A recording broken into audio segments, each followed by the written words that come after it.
My American boss, on his first business trip to our Toronto office, rented a car. He called me an hour later, absolutely furious.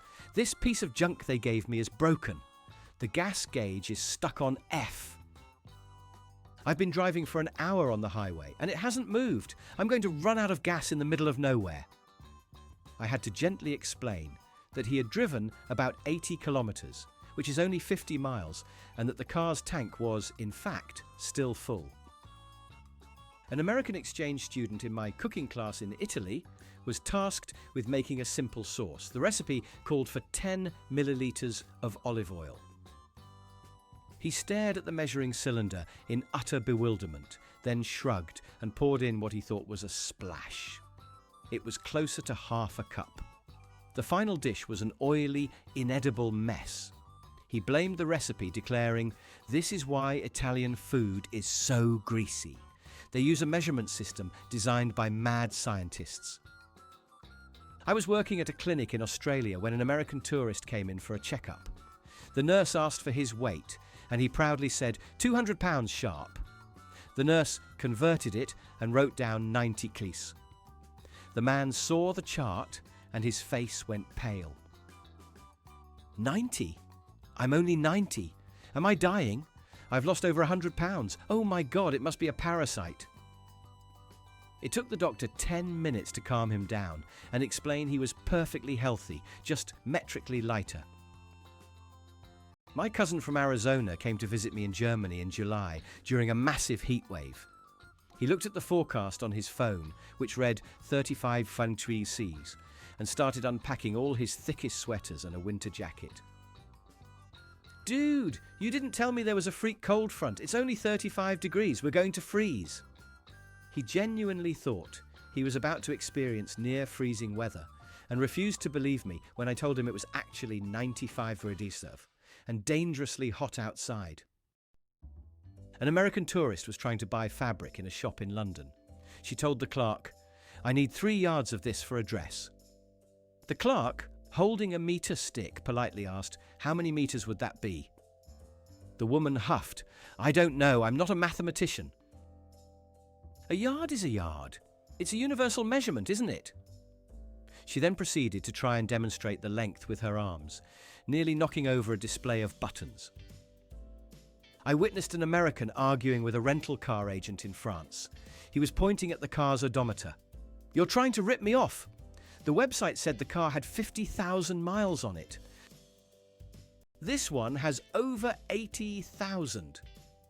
The agent kept trying to explain that the reading was in kilometers and that 80,000 kilometers was actually less than 50,000 miles. The American wasn't having it. "Nice try, buddy. Numbers are numbers. I want the car I paid for, not this clunker." My American roommate in Berlin bought a new digital bathroom scale and was ecstatic. The next morning he ran into the living room shouting, "This European air is amazing. I've lost so much weight." He was claiming he went from 180 lbs to just 82. He was flexing in the mirror and talking about his new shredded physique, not realizing the scale was set to kilograms by default. The disappointment on his face when I explained it was profound.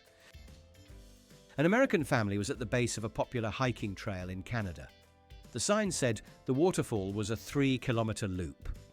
The father looked at it, scoffed, and told his kids, 3 kilometers? That's nothing.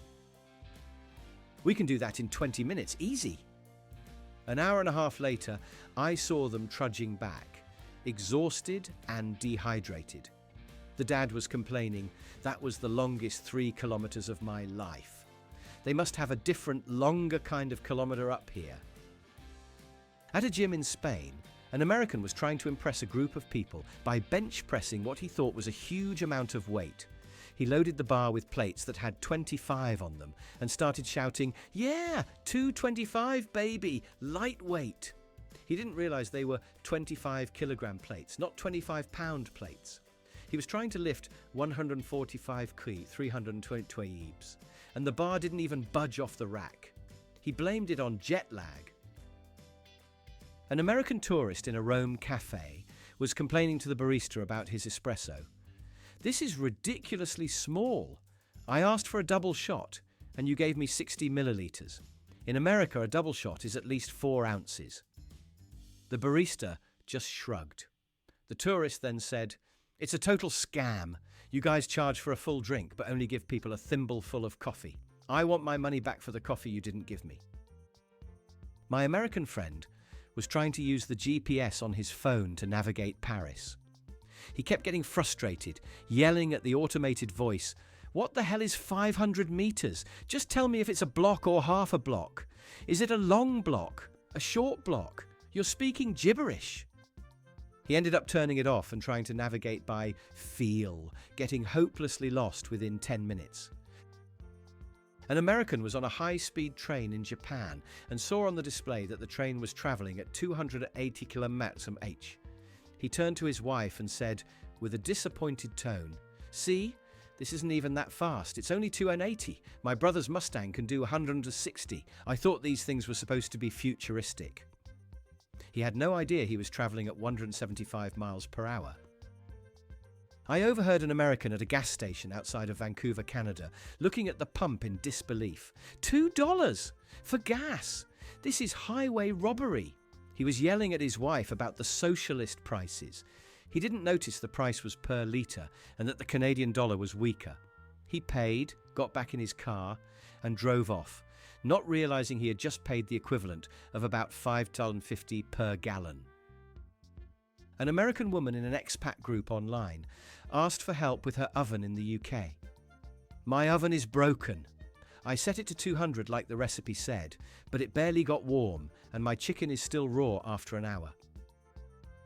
Does anyone know a good repairman for American-style ovens?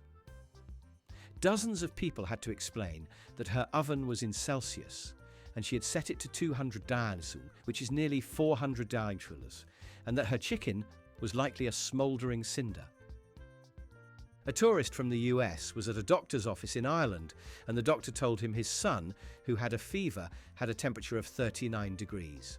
The American father panicked. 39! That's barely alive! That's hypothermia! Get him a blanket! Turn up the heat! The doctor had to physically stop him from wrapping the feverish child in a wool coat, explaining that 39 Tantukar is a high fever of 102 degrees. My American manager, trying to sound relatable in our German office, was talking about his weekend plans. "Yeah, I'm going to run a 10K race on Saturday."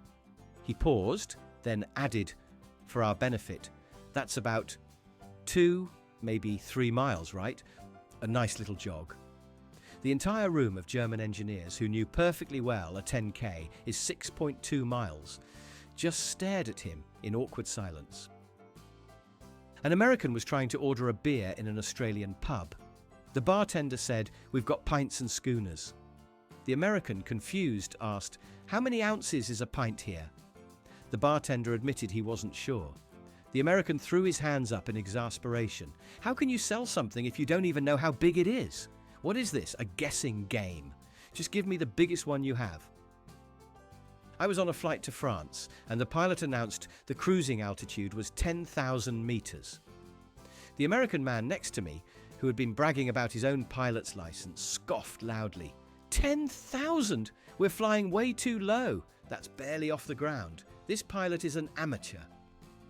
He spent the rest of the flight nervously looking out the window, unaware we were at a standard altitude of 33,000 feet. An American family was at a swimming pool in Mexico. The sign said the water depth was 1.5 meters.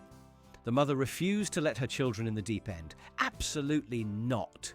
15 meters is way too deep. You'll drown."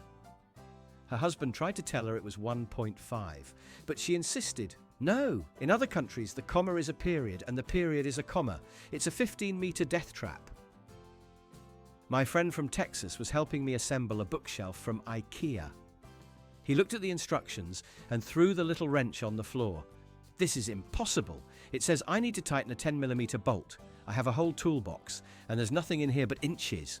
5/8, 1 to 2, 3 to 16ths. It's like they invented a whole new kind of screw just to mess with people. This is anti-American."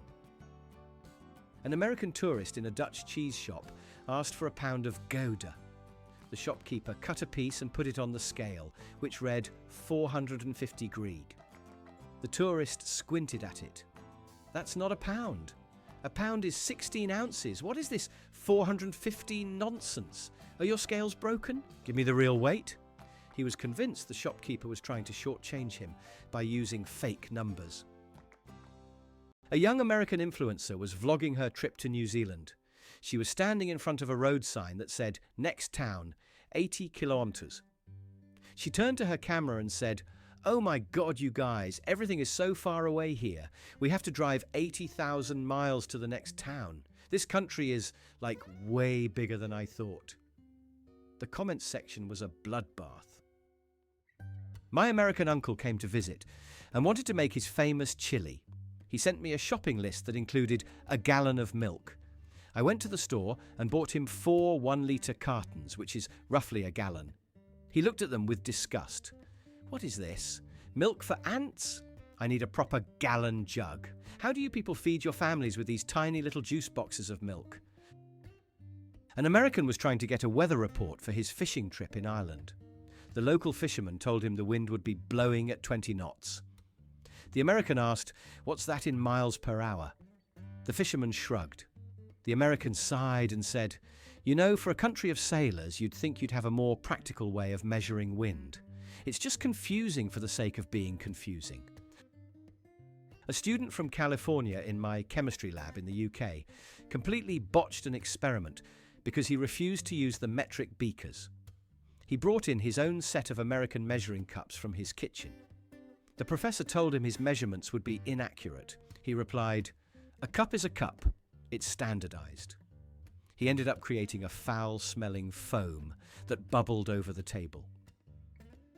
An American tourist was at a tailor in Vietnam getting a suit made. The tailor measured his inseam as 81 centimeters. The man looked horrified. 81? My inseam is a 32. You're trying to make me pants for a giant. I'm not going to pay for your mistake. He insisted the tailor re-measure him, but only using an American tape measure he conveniently had in his pocket. My American colleague was complaining about his new apartment in Stockholm. "The thermostat is garbage. I set it to 72 because I like it warm, but the apartment is an icebox. I have to wear a hoodie inside." I walked over to his thermostat and saw he had set it to 20 C. I turned it up to 25 for D's. He was amazed. "Wow, you fixed it. What did you do, some kind of European tech magic?" An American was trying to buy a new TV in Germany. He asked the salesperson, "Do you have any 75-inch screens?"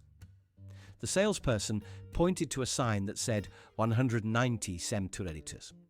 The American shook his head.